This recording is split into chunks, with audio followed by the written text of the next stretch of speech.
Father, once more we're gathered into this place that we might spend some time with you, specifically in your word. We recognize, Father, that your word is living, it's active, it's sharper than any two-edged sword. Your desire is that it's going to speak deep into our hearts. And as we continue in this study in Daniel, Father, I pray that it's not going to be about more information, but it's going to be about transformation. We are always trusting that you're speaking into our lives through these books as we study them. Trusting, Father, that you're going to do a marvelous work in each one of our lives. So, Father, may your Spirit just anoint this place this morning. We ask this in Jesus' name. Amen. Amen. Just since you asked earlier, is the volume okay for you folks? Does that sound good? Okay. So we are in this sermon series in the sanctuary in our worship time in the book of Revelation. And then here in the Bible class, we're working our way through the book of Daniel. And there are some marvelous connections between these two books. And those that do study apocalyptic literature, which both of these are known as well as the book of Ezekiel, there are these connections that people make as they go through these books and trying to understand and come to an understanding as to how God is working, especially as we move towards the end time. And I am really praying that these studies, especially the sermon series of Revelation here, is just giving you a different insight as to how we, as people who believe in Jesus, are to be living today. And we're going to be looking at chapter 10 in Daniel. This book is a bit different. But as every one of these books that we have been studying, both Daniel and Revelation, any other book we study, it is very, very important to understand God's in control. We just have to remember that.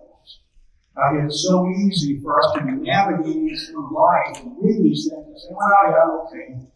But the realization that God is sovereign, that God is the one that is in complete control of what's going on in his life is hard for us. We live in a country where independence is celebrated.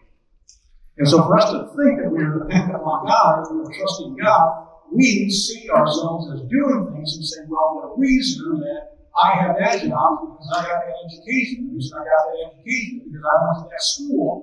And the question is God not in control of that?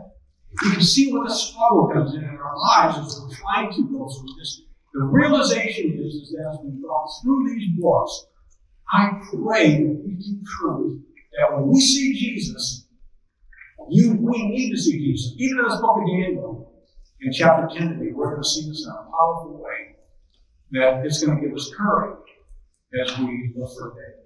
There's going to be a hope that we're going to have about what's going to be happening tomorrow because we know that God is in control and that Jesus wins. So if you have your Bibles, turn with me to chapter 10 in Daniel. And just to put a note in context, chapter 10 is a bit different than these other visionary books, chapters that we've been looking at, as well as the next few. But this chapter sort of sets the stage for chapters 11 and 12. So turn with me, if you would, we're just going to look at the very first verse. It says, in the third year of Cyrus, king of Persia, a word was revealed to Daniel, whose name was Belteshazzar, and the word was true, and it was a great conflict. And he understood the word and understood the vision. Now, if this is the third year, this is going to be about 536 BC that this is taking place. It's 2 years after what appeared in chapter 9, where Gabriel had appeared to Daniel. And there has already been the first wave of the Israelites who have returned out of captivity. So Cyrus is the one that allows this edict to be taken place that they can go back to Israel. And so the first wave goes back. That means it's been about 70 years that Daniel has now been in captivity. Yeah, it's amazing. That means he's about 85 years old. If you're going to use about a teenager, 15 or so, he's about 85 years old. And so commentators might marvel at this. There's always this speculation. Well, why didn't he go back? Why didn't Daniel go back with that first wave? I mean, he was the one, as this youngster who was taken into captivity, Remember, when you go back to one of those first chapters, he's just a youth. And he's the one that he and his three friends, Shadrach, Meshach, and Abednego, stand firm against Nebuchadnezzar. So the question is, why didn't he go back? So the commentators have all kinds of speculations. Oh, he must have been ill. Really, anything the text said he was ill. They said, well, he's probably too old. He couldn't make this journey at 85. Heavens, my parents were in their early 90s and still walking 2 miles every day. They would have been able to have made it. And so the question is, why would he not have gone? We see just even in these verses, this was a word that was received to Daniel because he was there. And there isn't any indication that you and I should ever feel that the word in positions and places and well, why didn't they know? If we are trusting that God is in control, we have to believe that even for Daniel, remember, he's in this high position now. He's been elevated to have this incredible influence on all of these communities. Nebuchadnezzar, Belshazzar, Cyrus, Darius. He's had an opportunity to have influence for his people that he would not have had if he would have gone back. And I really believe that there's just this Daniel living like he has his entire life, just living in obedience. And doesn't go back with this first warning. And there's a revelation in here that says there was a great conflict. Some translations are going to have this phrase, it's about a great conflict. And the realization is that is what we're going to be reading about specifically in chapters 11 and 12. But there is a conflict that gets revealed even here in these chapters, in this chapter. Picking up at verse 2. In those days, I, Daniel, was mourning for 3 weeks. I ate no delicacies, nor meat, nor wine entered my mouth. Nor did I anoint myself at all for the full 3 weeks. On the 24th day of the first month, as I was standing on the bank of the great river, that is Tigris, I stop there for a second, make some comments about this, about what he's now going to experience. But it has now been 3 weeks that he's been doing this fast. While the children of Israel have been in captivity, there is nothing in the biblical record that ever gives any indication that they celebrated any of the feasts that were outlined in the Torah. They were supposed to annually have these feasts, and there were 3 of them specifically that said they were to make a journey to Jerusalem. Every male and their families were to make this trek to Jerusalem. But the temple's now been destroyed. So the question is, how are these people and what are they supposed to be doing? Now, if you know, the 3 main feasts that they are to celebrate, these are the ones that require that they make this journey to Jerusalem. Obviously, if they're in captivity, they cannot. This first one is Passover, Pesach. Remember, this is the remembrance of their coming out, their delivery from Egypt. And that is immediately followed by the Feast of Unleavened Bread. There's then this Feast of Weeks. This Feast of Weeks is Shabbat. Weeks comes from the fact that it was going to be 7 weeks after this feast. So 7 times 7 is 49. And the next day is the 50th day, which we also refer to as Pentecost. So this is this feast that they also live in a trek to Jerusalem. And the final one happens in the fall, the Harvest Festival. This is a commemoration that when the Israelites were wandering through the desert, they were set, their whole life was in tents. And so what these people would now do is the time of harvest and remembering this time in exile, this time of coming out, this time of wandering in the wilderness for the 40 years, they would build these tents. And so this was the final major feast that they would celebrate. This happened in the first month. That's the month of Nisan. For the Hebrews, this was their first month. Passover was celebrated on the 14th day of that month. This means that Daniel started this time of fasting. If it's on the 24th day, it was for 3 weeks. It means it was on the 3rd day of Nisan that he started this.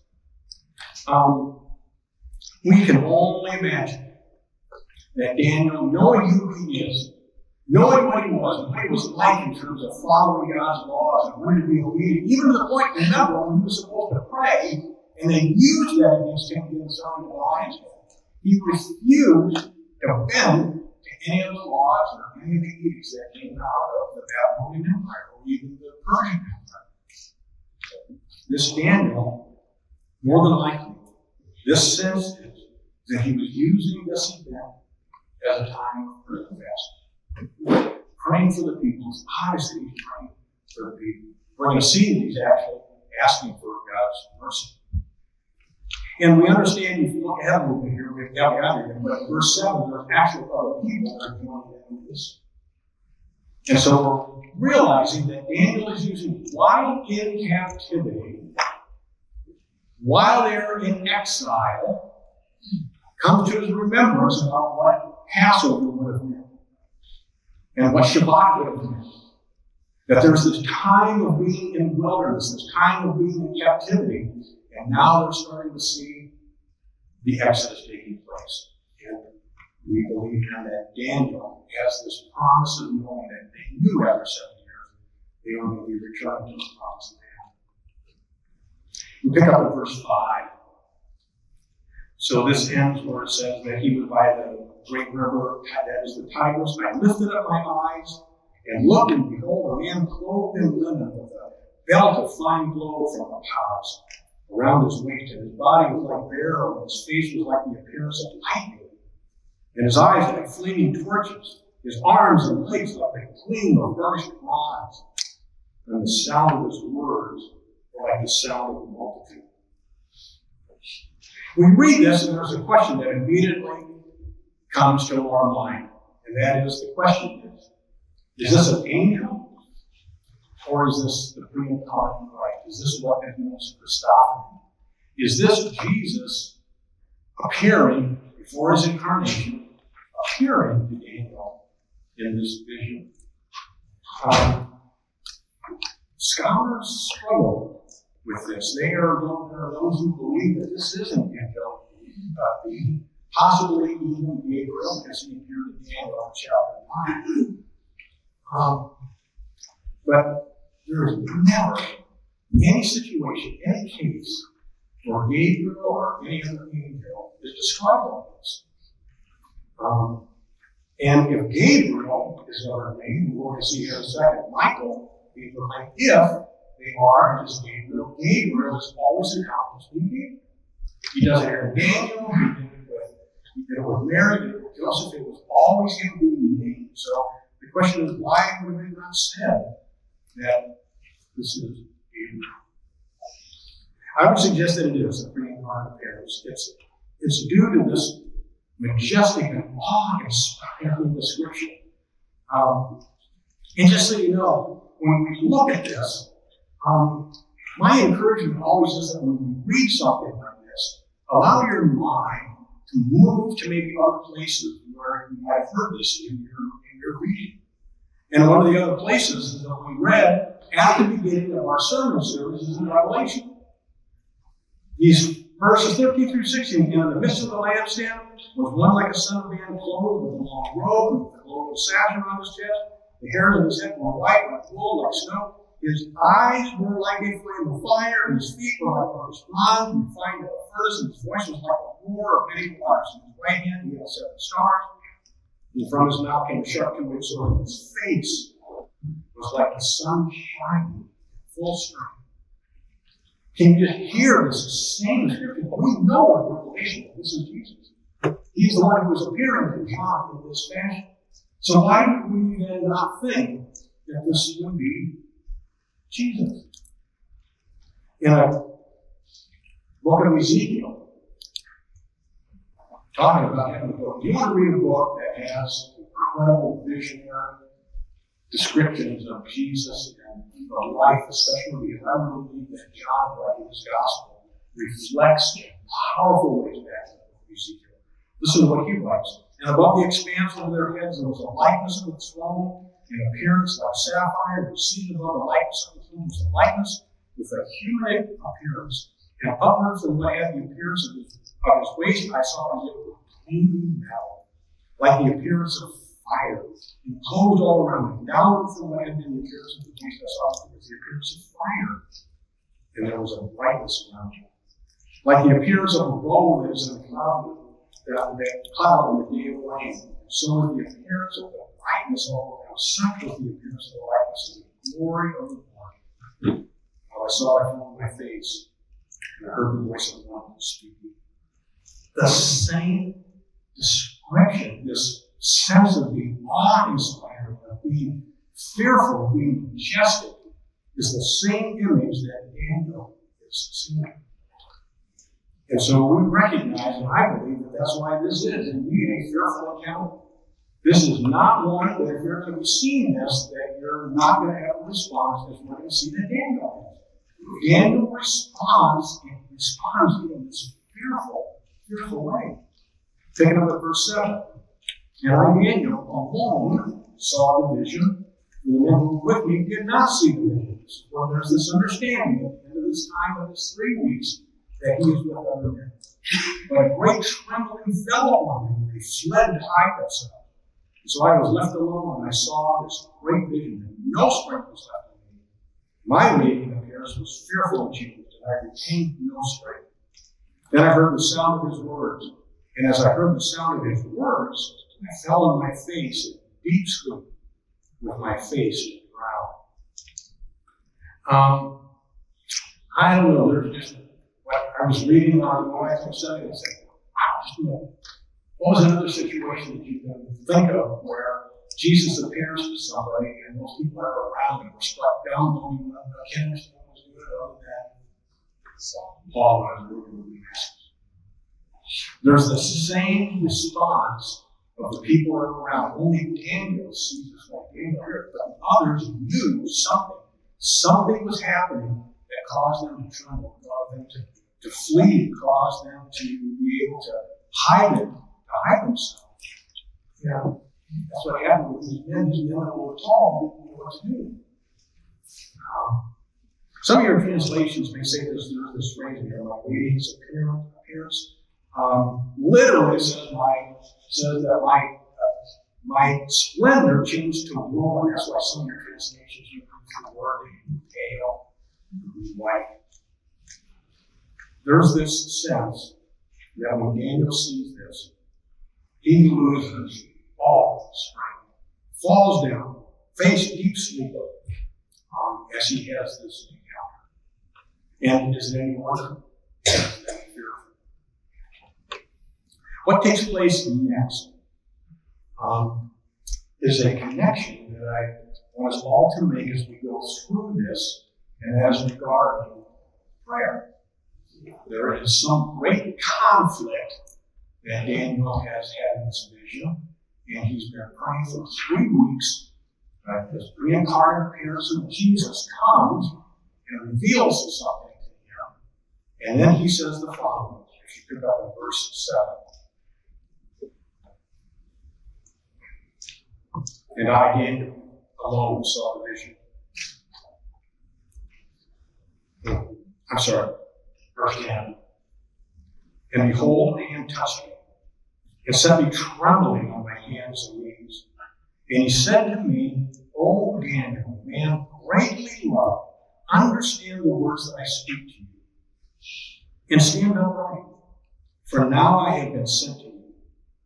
And when he had spoken this word to me, I stood up trembling. And he said to me, fear not, Daniel, for from the first day that you set your heart to understand and humble yourself before your God, your words have been heard. And I have come because of your words. There is an insight here in these few verses. Daniel has been praying for 3 weeks. And I know that you and I will spend time praying, sometimes more than 3 weeks. But you understand what was revealed to Daniel. The answer to prayer often requires waiting. Waiting. 3 weeks, Daniel was praying. But Jesus says to him, from the first day that you started to utter your words of prayer, I was responding. You understand? You and I are praying, and we struggle. We're not doing something. I would like to suggest he is. The minute you and I start to lift up our prayers before this Heavenly Father, he is starting to work. You and I may not know, we may not understand. We might wonder, how come you're not responding? Just says the first day that you set your heart, I started to respond. It was back in chapter 9, verse 23. It says, at the beginning of your pleas for mercy, a word went out of your mouth to tell you for your great love. Therefore, consider the word and understand the mission. Same phrase. At the beginning of your pleas, a word for mercy went out. This is hard. But if you believe here this morning, there's one thing that is going to be done. That when you and I are praying, God has to answer our prayers immediately. Immediately, folks. Now, do you understand what this means? You and I are having this expectation that when we're praying for something, that God's going to do something immediately. And yet, in this case, 2 times you're seeing that the minute that Daniel started to pray, the answer is going forward. Why 3 weeks? Why 2 years? Lisa and I have, I'm assuming she still has on her prayer list, a couple that we had got connected with the first years of Rural Mary on the station of California. And started to share with the gentleman there, George Lake Anderson. Rita and I have been praying for this couple ever since.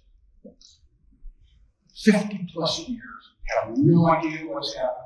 I know the minute we start praying from God started to move, God started to move. We need to understand that when you and I are engaged in this conversation with God, there is something that He's doing. I believe that there's another reason that as we look at this, that prayers are going up. I believe the pre-incarnate Christ is hearing, responding, and is coming to now reveal something very specifically to Daniel. And somebody who does this, there's a word that we use to describe this relationship that we have in talking with God. And Jesus fills this role, and it is known as him being an intermediary. Hebrews 7:25 says, consequently, he, Jesus, is able to save to the utmost those who draw near to God through him, since he always lives to make intercession for them. Now, it is interesting, as I looked at this, I was trying to understand what this is. When we use this word, we're saying, Jesus, I am praying, and you're using that, and you're taking that, and we often hear this conversation that Jesus knows exactly what's in our heart. We look at this especially in Romans. There's these words, this groaning that we're doing that can't be put into words. So there's this intercessory role that Jesus is playing in taking these requests that you and I have, this pleading for mercy and for healing and for correction. He's taking that and representing the Father. And whether or not you knew it or not, intercession actually has a dual role. Intercession also has implied into it not only him taking our prayers up to the Father, but then the Father answering and Jesus revealing that back to us. So when you think of intercessory prayer, think of this as two-way communication. We often just think of it one way.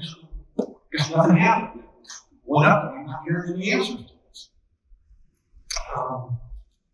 There's a phrase that was also used in these verses that we're looking at. Look at it a bit more. It's called "He was greatly loved." So you can hang on to that for a second.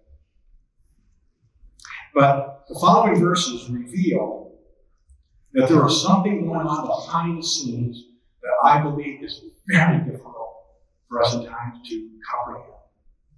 Because we are so caught up into the visual, we're so caught up into what you can see. And look at these verses following the chapter, verses 13 and 14. The prince of the kingdom of Persia withstood me 21 days. But Michael, one of the chief princes, came to help me. For I was left there with the kings of Persia, and came to make you understand what is to happen to your people in the latter days. For the vision is for days to come.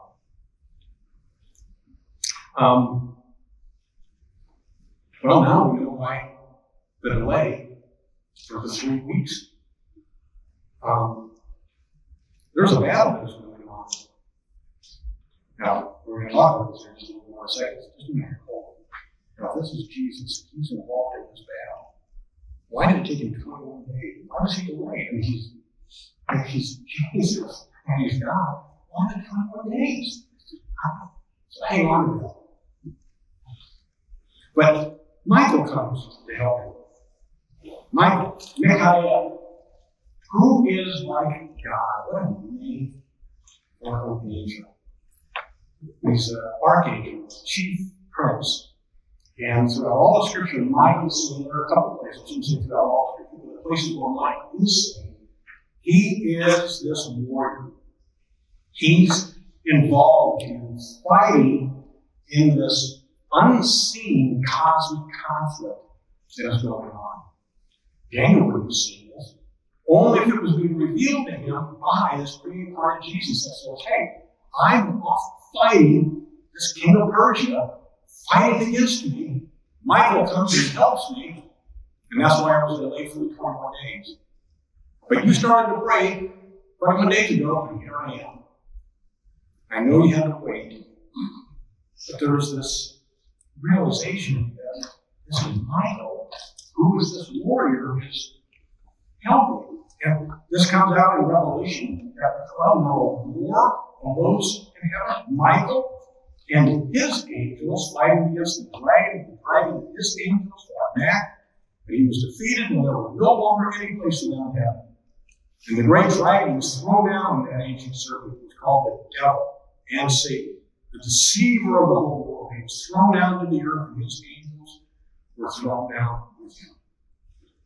Now, we didn't look specifically at this in the sermon series, but this is one of these sections in Revelation. There's absolutely nothing to indicate that this is symbolic language. There's nothing to say, oh, but Michael really wasn't fighting angels. There's some other description here that's going on. There is nothing in this text to indicate that. This is the nature of this cosmic conflict that's going on that you and I cannot see.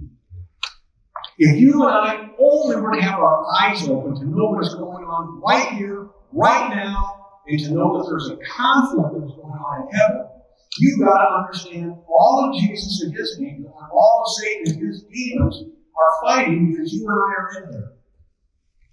We're wanting to learn about who this God is, and Satan and his demons does not want that to happen. And he's going to use every influence, every deception that he can to not make that happen. And there's this battle that is going on. And we know that is going on. That is exactly what Paul described in his letter to the Ephesians. Finally, be strong in the Lord and the strength of his might. Put on the whole armor of God that you be able to stand against the schemes of the devil. And then he says this, for we do not wrestle against flesh and blood, but against the rulers, against the authorities, against the cosmic powers over this present darkness, against the spiritual forces of evil in the heavenly places. Paul is not talking in symbolic language here. He is talking about an actual spiritual cosmic conflict that is going on. And you can understand, we get that it's hard for our minds to comprehend this. It just is, because we can't see it. But just because we can't see it doesn't mean it's not happening. Paul says that it is. There's an interesting statement here. This is in Jude. This is also regarding Michael. The archangel Michael contending with the devil was disputing about the body of Moses. He did not presume to pronounce a blasphemous judgment. He said, the Lord rebuke you. Two things about this. Understand, there's this conflict that is going on. Yeah, I don't know. I do not understand what this means. They're fighting for the body of Moses. I don't know that. Don't know how that other people deal with that. My point is, it's the way Michael dealt with it. There's this fight that is going on, and it's just this simple. I rebuke you. The Lord rebuke you, Satan. Any influence that you're trying to have in my life, in somebody else's life, in the life of those that are here, in the life of Concordia, in the life of the church worldwide, the Lord rebuke you. I shared this before, but there's these daily prompts on the Voice of the Martyrs. And it was the other day that we were praying for Sierra Leone. Sierra Leone is in West Africa, French speaking. 90% of those who live in Sierra Leone are aligned with what are known as secret societies.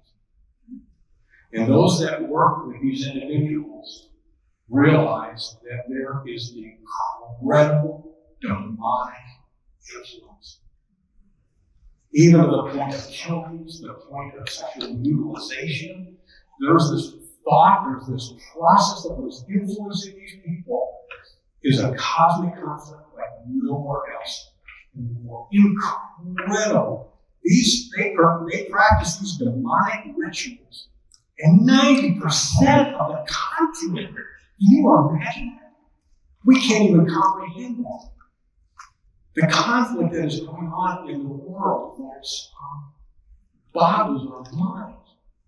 We're isolated from this. We just don't see this here. We might hear inklings of maybe even here in this country. We might be thinking this happened, but not to this extent. I don't know how many of you ever, this was back in the mid-80s, late 80s, there was an author by the name of Frank Perret. Did any of y'all ever read these two books that he wrote? One is called This Was the Darkness, and the other one called Piercing the Darkness. Now it's fiction. There's some license here, so much that is written here in your bill. That's not the this is scripture. The intent behind his writing these books was to reveal the reality of this cosmic conflict. There's a conflict that is going on and trying to gain control over a school, because they realize that if the demonic influence can start to reign in the school, you're going to get the children, you're going to start to change the nature of what's going on in the community. And it is deceptive. But there is something that he draws on that deals with the nature of this cosmic conflict, because you're looking at and reading this, and he starts to describe how come this person who goes to church has gotten involved in these aspects and is wanting to have this change take place in their community. The realization comes to play with what all world is. He said, what I'm doing and will continue to do in order to undermine the claim of those who would like to claim that in their boasted mission they work on the same terms as we do. For such men are false apostles, deceitful workmen, disguising themselves as apostles of Christ. And no wonder, for even Satan disguises himself as the angel of light.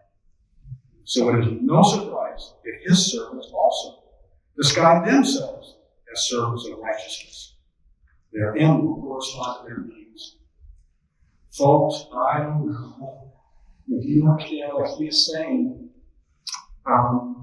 There is deception as the very nature of who Satan is. And how in the world are we supposed to know if he's going around disguised as an angel of light or any of his deeds? What it does is that it requires us to have right discernment. Folks, we have to. When Daniel is receiving this vision, that there's this conflict that is going on, and that there is this fighting that is going on, These are with the rulers, these are with those who are in authority, these are those who are the ones that are dominating life and the culture. That's where this is attacked. That's where it's being attacked. The attack is taking place. Satan, I always remember there was a colonel over here. He said, Satan is not going to give a hoot about somebody who's way in the back, using the military terminology, who's guarding the baggage. Satan is going to attack the people that are on the front lines, those that are fighting this battle. And so what he's going to do is that he's going to disguise himself as being one of those that's in the front. And so when you and I are looking at anybody, I don't care what level of authority or where you're seated, we have to ask, is this a disguise? Is this a deception that's meant to trick us, to make us think that this is a person who is trying to advance Christ's kingdom? And all you and I have to do is to look to see, what are the words, what are the actions, what are the comments that are being made? And if we're seeing that it is for Christ, then great. If it is not, then you and I need to start standing up and fighting a cosmic battle against this. It needs to shape our prayers. It needs to shape what we're doing, because we're recognizing Jesus is fighting with Michael against these rulers. These are deceptive. And it's so easy for us to fall into this trap. It raises an interesting question. If we are going to be influenced by these leaders, then we need to be very, very careful. I had a mentor, and where did I put this on? And this phrase that he used throughout my study, my doctoral ministry, was my doctoral. It was this phrase, and as the leader of servants and followers, you look at any leader and you see how they're leading. Look at the people that are following. Now, there's a question you're going to know. I would dare say, if you look at the people that are starting to follow any leader, that is going to help in our discernment as to what's going on. We may not like it, but that's the reality of this, folks. There's another interesting question that comes up here. If this is Jesus, he says, Michael came to help me. If this is the being part of Christ, then why would he need help? If this is Jesus who was fighting this battle, he says, hey, Michael, come on over here, we need some help. If this is the being part of Christ, why would he need help? Now, this is one of the reasons that there are those who go through this are suggesting, see, that's why this is not Jesus, this is just some angel. Jesus wouldn't have to ask for help. But as you're looking at all the rest of this description, it calls us to have to say, just a minute.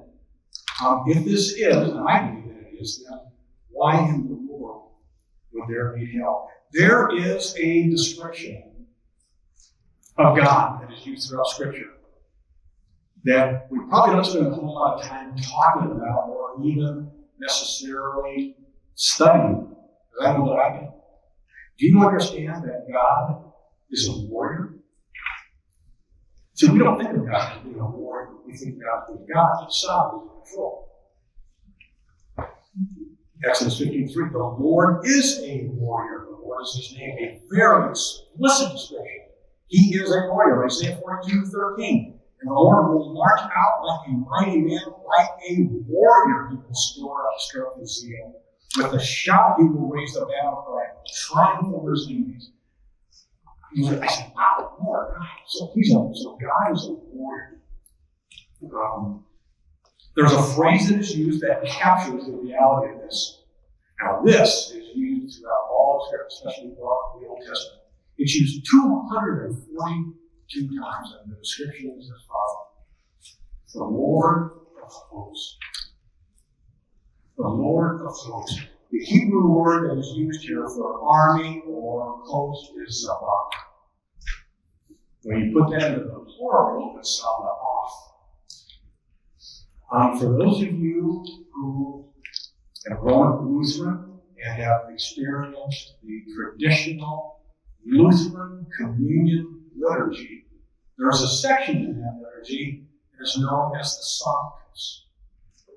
And the Sanctus says the following: Holy, holy, holy, Lord God of Sabaoth.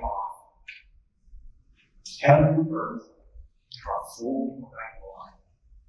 And whether you know this or not, when we're preparing ourselves for communion, this is this Trinitarian exclamation, holy, holy, holy, Lord God of the heavenly armies.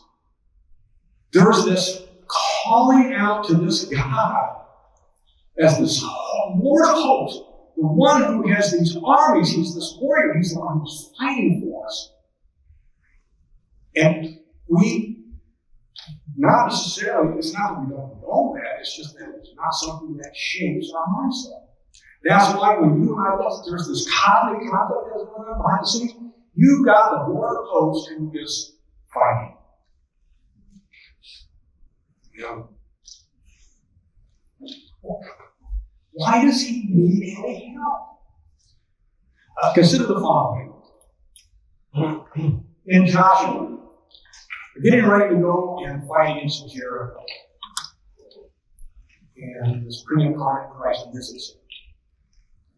And we read these powerful, powerful verses. And he said, this is Joshua talking to this appearance. No, but I am commander of the army of the Lord. Now I have come. And Joshua fell on his face to the earth and worshipped and said to him, what does my Lord say to his servant? And the commander of the Lord's army said to Joshua, take off your sandals from your feet, for the place where you are standing is holy. And Joshua did so. Some translate this commander of the army as the captain of the host.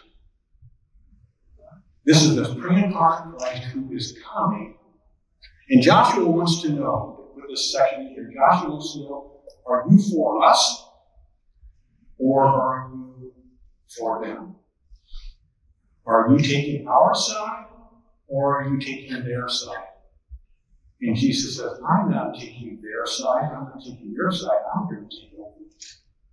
He is the one who is going to lead these battles that they are going to be fighting.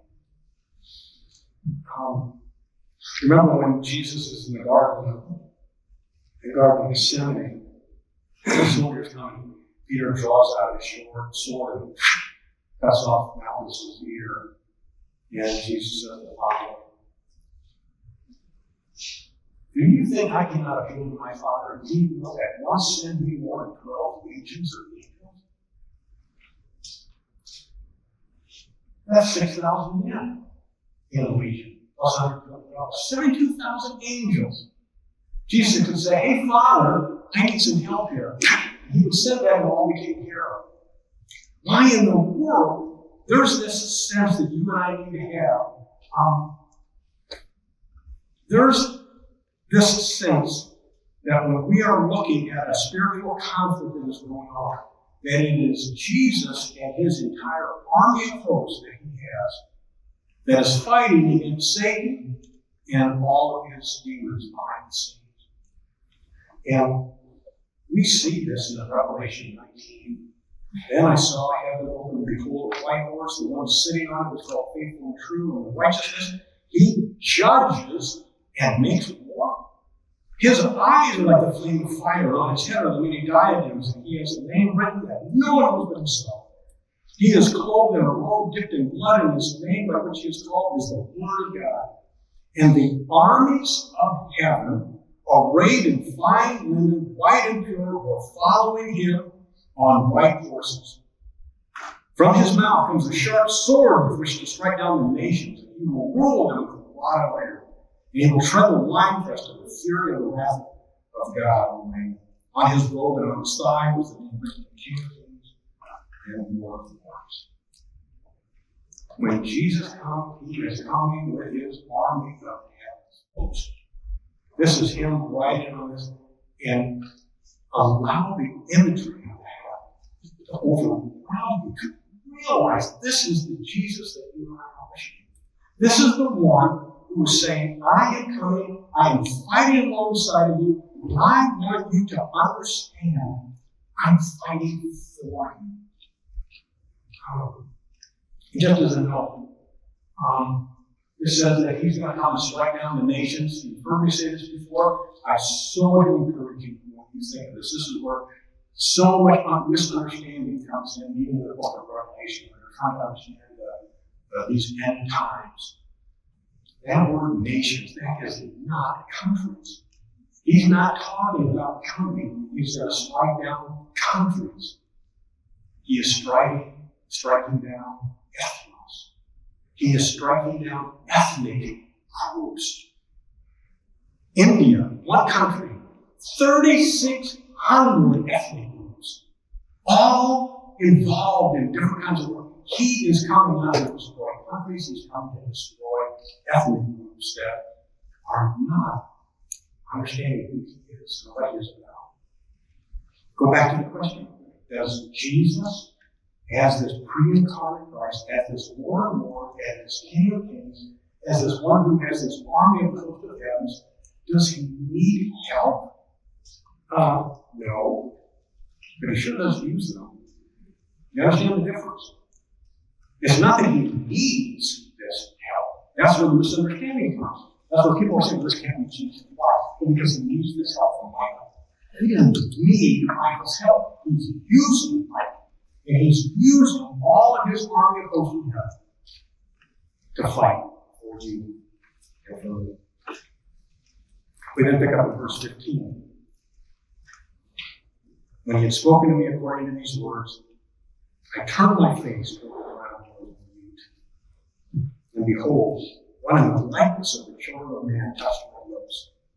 Then I opened my mouth and I spoke. I said to him who stood before me, O my Lord, by reason of the vision, O my Lord, by reason of the vision, pains have come upon me. And I repeated this. How can my Lord servant talk with my Lord? For now no strength remains in me, and no breath is left in me. You read this, and there's this. Daniel is so overwhelmed by what he has seen, by what he has heard, by what is going on. He's lost all strength. I don't know how many of you and I when there are so many times in our lives when we're absolutely weary. We can be so weary because of what we're going on, because of illness, because of not having a prayer engagement. We get so weary, and it's so want to hear something from the Lord. Maybe we feel sick in some way that it can overwhelm us. Just life will just overwhelm us.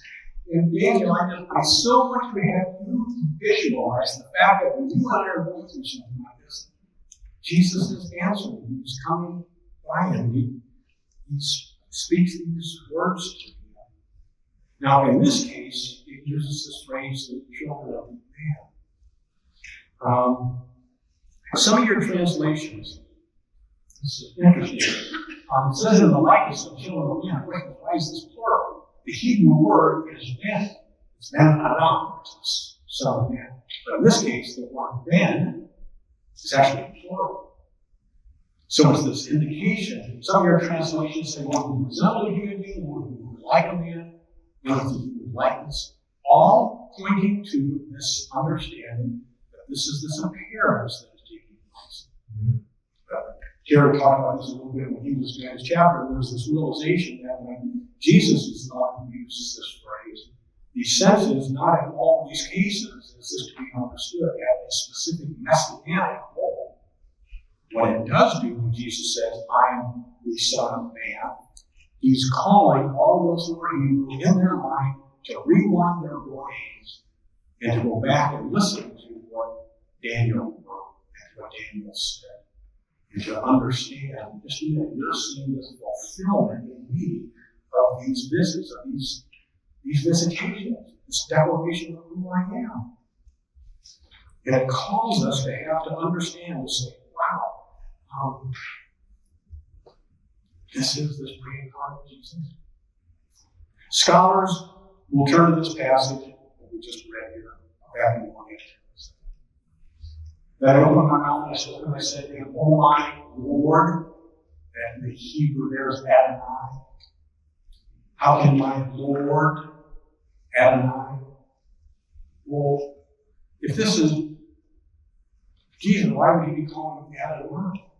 And why isn't he calling him Yahweh? And so this ends up getting used to say, just a minute here. That's just a common title, so that's why this is not pre-incarnate Christ. He wouldn't be referring to him in this way. Well, there's actually two problems with that. Adonai is a term that is used for Lord. First problem. Genesis 18, the Lord, Yahweh, appears to Abraham, this pre-incarnate vision, and he reveals to Abraham that he's going to be destroying Sodom and Gomorrah because the outcry has come on him so great. Throughout that entire dialogue, Abraham says, Adonai, Adonai, Adonai. Oh Lord, Adonai. We can really do, oh Lord, what if there's Adonai throughout the entire conversation? So just because it's using the word Adonai does not mean that he's not talking to the Supreme Incarnate Christ. Abraham is referring to Yahweh himself in this way.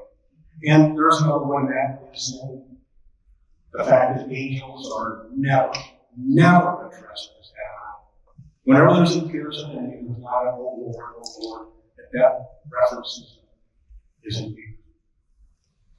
By the way, another example, I don't have that in your notes down there about Joshua. I don't think I do. But anyway, this reference we had with Joshua, when the commander of the army appears to him, he says, Lord, he says, Adonai.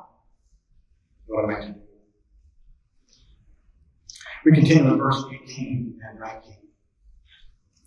There's this phrase that is going to appear here, great, a man greatly loved. So verse 18, again, when he had the appearance of a man, touched me and strengthened me. And he said, O man greatly loved, fear not, peace be with you, and be strong and of good courage. And as he spoke to me, I was strengthened and said, let my Lord speak, for you have strengthened me. This phrase, O man greatly loved, appears 3 times in Daniel. And this word hamaduk, and it means precious, means treasure. Wow. The Christian Standard Bible, which you know what that says, I believe it says the best, and he said, you treasure my God. Now I would like to encourage you to read it that way. Yes, we know that we're loved by God. This word is speaking more to this fact that you and I are precious, that we're treasured by God. He describes his people this way. Exodus 19, now therefore, if you will indeed obey my voice and keep my covenant, you shall be my treasured possession among all peoples, for all the earth is mine. And you shall become to me a kingdom of priests and a holy nation. These are the words that you shall speak to the people of Israel. And then Peter draws on this image when he's writing his epistle. He said, as you come to him, a living stone rejected by men, but in the sight of God, chosen and precious. But you are a chosen race, back in verse 9, a royal priesthood, a holy nation, a people for his own possession. There cannot be a more powerful description of how God used his people and chose them, the way he called them, for Peter picked it up and said, just a minute, do you understand? That's who we are. We are like this. You and I are treasured. You are a treasured possession of God. And when you think about the price that you paid in order for you to have a relationship, you understand how precious you are. At a great cost to the sacrifice of Jesus that we might be called this way. And I believe this phrase, I couldn't find this anywhere else, but all 3 of these are common words of encouragement. Common words of encouragement in Scripture. Pastor Stevens just mentioned, so many times he's done this in Bible there. Probably the most common phrase, words of encouragement, are all Scriptures, fear not. Fear not. But here Jesus says, fear not. Peace be with you. Shalom. Be strong and be courageous. These are words of encouragement, all combined together, that you and I need to hear. He wants you and me to fear not, peace be with you, be strong, be courageous. That's one of the powerful phrases. This whole sermon series is titled on Second Revelation. How many of you know what the sermon series is titled? You see it on a slide here. What does it say? Fear not. No reason to be afraid. The battle continues in verse 20. Then he said to me, do you know why I have come to you? But now I will return to fight against the prince of Persia, and when I go out, behold, the prince of Greece will come, but I will tell you what is inscribed in the book of truth. There is none who contends with me by my side, except Michael, your prince. There is this fighting that is going on here. This prince of Persia, as I mentioned, when you look at this cosmic conflict, what Paul is describing is all of these that are in authority. So when you look at this, you're recognizing there are these kings, these are these leaders of Persia, these are the leaders that we live in Babylon for any empire, even our own. We're realizing there's a conflict that is going on. And what it does is it gives us this connection between the physical and the spiritual. We need to understand that. When you see things that are happening today, you've got to understand there is a spiritual dynamic, a cosmic conflict that is going on behind the scenes, that is pushing, that is deceiving, that is challenging. And this truth that he reveals is that there's something larger that is going on behind the scenes. This is a powerful, powerful conflict. And he says, there is none who contends by my side against these except Michael, your prince. So that raises the question, do we all think about this? Does each person have a guardian angel? Is there an angel standing right here next to you? I don't say this. Yeah, don't say that. Hold it, man. Or we often think that we see something that happens, and the phrase will just step up. Boom. Or the guardian angel watching over there. Most calls for accidents. Boom. Some guardian angels stepped in. Stop. We and I had some very, very dear friends back in Massachusetts, Bob and Evelyn. They would always describe how they would be out driving around on a Sunday afternoon, and all of a sudden their car just out of nowhere this year stopped in the middle of the road, just enough to get off the road. They could not figure out what was wrong. 5 minutes later, they start back up again.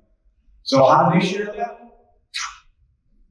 God knew something was going on, sent a guardian angel, touched our engine, stopped it, so that we were delayed, so we could then go on and protect us. Now, folks, we hear something like, come on, Bob, Campbell. Really? Yes, really. Yes. The implication is here. He's fighting, that there's this battle that is going on, there's this challenge that you and I need to grasp a hold of, that this conflict is beyond what we can imagine. Just so that you know that your prince is plural, so it's not a specific one, but we recognize that throughout Scripture. Are they not all ministering spirits? He will command his angels concerned guarding you. And so we remember and we realize that when we see this and we understand this, yes, Jesus is using the angels for you and me. How and what way? I don't know this personal, but I do know that he can say something very quick. Say, hey, Michael. Yeah, you need to know that.